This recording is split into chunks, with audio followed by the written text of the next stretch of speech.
2 আর 3, তাহলে 1কে এর ওপর তুলেছি, আর 1-এর ওপরে এই যে 1কে 2-এর কাছে দিয়েছি, আর 1 আর 3 এই যে 2-এর ওপর নিয়ে এসছি। রেডি? তাহলে এখানে এবার একে 1 করে দিলাম, এটা 2 আর এটা 3, তাহলে 1কে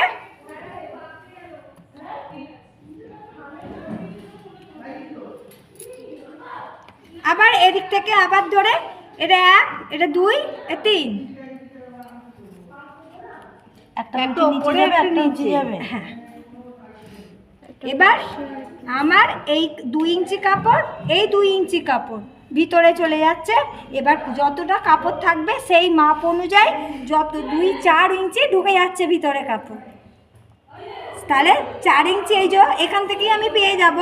এটা যদি এখানে আসে, এটা যদি এখান থেকে এখানে আসে, তাহলে আমার এখান থেকে কতটা কাপড় এখানে ঢুকে যাচ্ছে সেই মাপটা 2 আর 2 4 ঢুকে যাচ্ছে। তো সেই 2 ইঞ্চি করে মাপ নিয়ে নিয়ে আমি কাপড়টা কাটবো।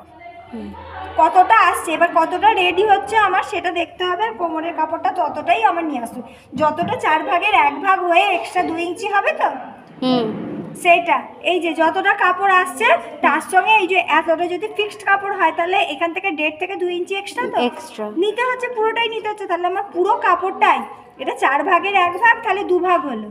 2 ভাগ হলো। তো এই 2 ভাগে যতটা কাপড় আসবে, এই যে 1 আর 2, এই যে চকটা দে না রে, এইটা এই যে এটা হচ্ছে 1, এটা হচ্ছে 2, এটা হচ্ছে 3, এটা হচ্ছে 4, এটা হচ্ছে 5। ঠিক আছে, 5 করুন। এই যে এটা হচ্ছে 5। তাহলে এই 1 আর 3 2-এর উপরে আসছে।